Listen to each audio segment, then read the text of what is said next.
Mais koleka vidéo tse na message opesa yo oza congolais oza bandeko na Congo boyoka message o ngakomona ngezali pai na uti ba mboka ebele kolukelonga nzambe ngalala na luzizila na badara na ngomba na campus na mai na samba na lala pona luka nzambe et puis tant to lala pona nzambe lobela nga dima nyer na ebisa peuple congolais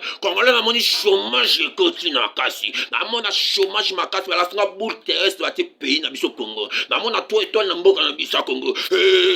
pam pam pam pam pam pam pam pam pam pam na mona to étoile na mboka na biso Congo étoile moso pele zo kufa étoile moso pe libela étoile moso kurfi na tuni nzambe za nini sababu na étoile zo pele zo kufa eza bonheur eza ya mboka Congo meso kima oye peli libela eza bonheur eza mboka na biso meto ko shati oye kufa eza botutu ne botutu ale kufi ne peut aussi pour la famille na yo na biso lo mona prier pour na okaza concentrer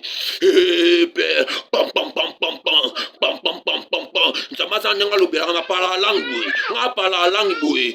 pam pam pam pam pam pam pam pam pam pam yo apuye na ngape batande koko batsa mboka ebele sabo batsa mboka lufu te na mboka ya Angola babeta masasi wa bomanga ti na kanfunfu babeta yana me na bomba tate na kasumbalesa bakotanga masi me na silate na mojima ikanyanga balesa ngati bele bele me pulu zo ngati derrière na belate amen ça me soit épargné faut komisai contacter ngai s'abonner sur la privé na ma message ebela opesa yo ndeko na ngai tokutani na numéro mususu c'est moi paille.